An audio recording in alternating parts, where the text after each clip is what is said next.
Hello, Mayflom here, and today I am so excited to be making my first cross-stitched card. Cross-stitching is something my youngest daughter and I have been getting into, and we hope to make more projects of all sizes. One idea we had, let's turn it into some cards.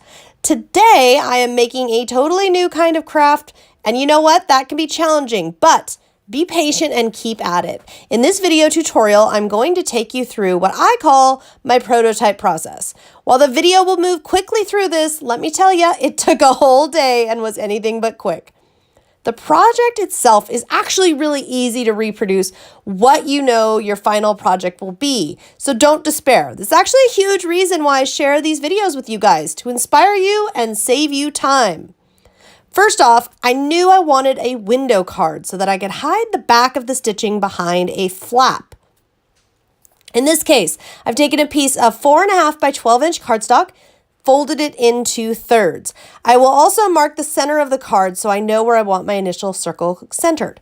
You'll notice this cardstock has a bit of a cut already. I'm a big fan of using those messed up papers for my creations. Since this will be scanned in and cut, it won't matter. Love that about the ScanNCut.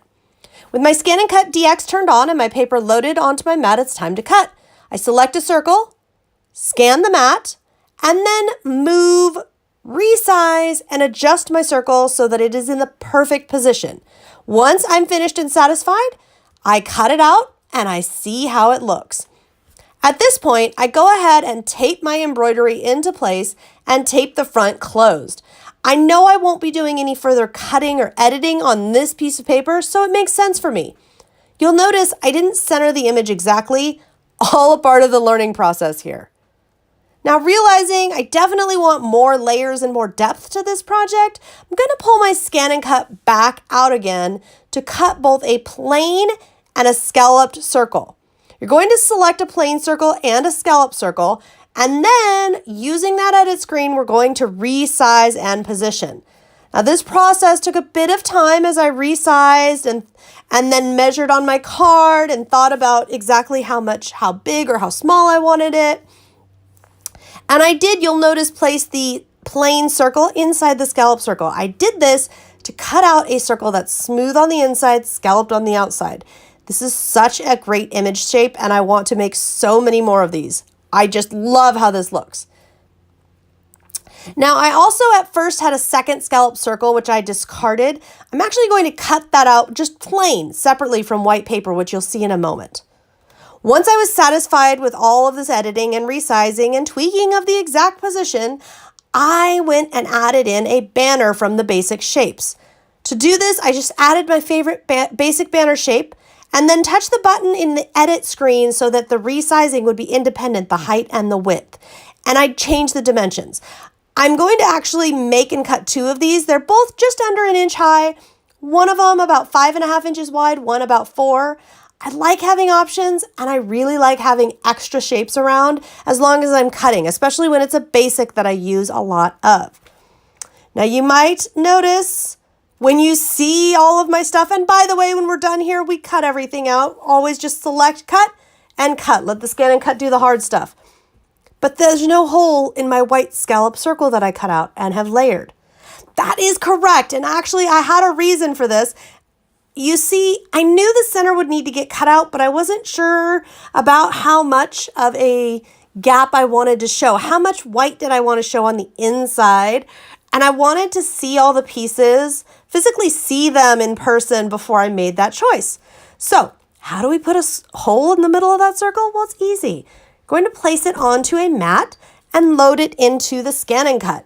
Then pick that basic circle shape, and from that screen, you're going to go ahead and press the button to scan the mat in. This will show me exactly how big the circle is. And as I resize that plain circle to go in the center, it's going to show me exactly where I want it and how big I want it. This is a feature of the ScanNCut that I never can get enough of, and I can't say enough good things about. So, using that edit screen, you're going to bump the exact location of that circle as well as sizing it down as needed until a thin layer of white shows around. And I've got to tell you, I love how this worked, and I have visions of Christmas shaker ornaments dancing in my head. More on that in another video. First, to finish this project and video, Once you're satisfied and you feel good about where that circle is, go ahead and select cut and let the ScanNCut cut that out. And that auto blade in this DX, I tell you, it's just going to cut it out for you exactly perfectly. Gotta love that. Now, here we go. Let's make the card. Let's finish it up.